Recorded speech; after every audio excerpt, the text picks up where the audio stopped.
మధ్యప్రదేశ్, రాజస్థాన్లో ఇటీవల చిన్నారులు ప్రాణాలు కోల్పోయారు. దీనికి దగ్గు సిరప్లే కారణమంటూ ప్రచారం సాగింది. ఈ నేపథ్యంలో కేంద్ర ఆరోగ్య శాఖ అప్రమత్తమైంది. ఈ మేరకు దగ్గు సిరపుపై మార్గదర్శకాలు విడుదల చేసింది.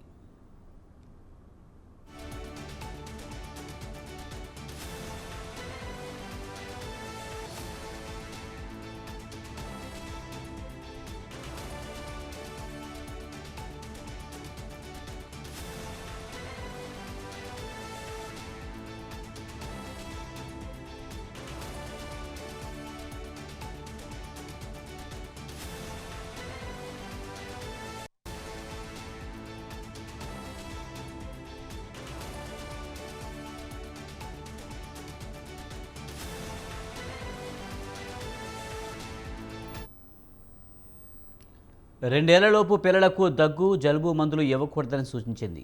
5 ఏళ్లలోపు పిల్లల్లో కూడా ఈ మందుల వినియోగం సురక్షితం కాదని, ప్రభావవంతం కాదని మంత్రిత్వ శాఖ స్పష్టం చేసింది. 5 ఏళ్లకు పైబడిన పిల్లల్లో మాత్రం క్లినికల్ ఈవాల్యుయేషన్ తర్వాత వైద్యుల పర్యవేక్షణలో ఖచ్చితంగా డోసింగ్ మార్గదర్శకాలకు అనుగుణంగా మాత్రమే దగ్గు సిరప్ వాడాలని సూచించింది.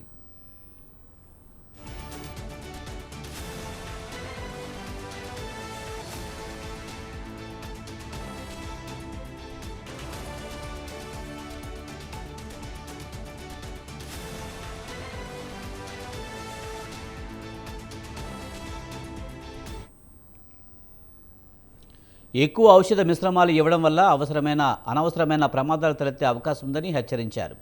దేశవ్యాప్తంగా ఉన్న వైద్యులు, ఫార్మాసిస్టులు ఈ మార్గదర్శకాలను ఖచ్చితంగా పాటించాలని మంత్రిత్వ శాఖ సూచించింది.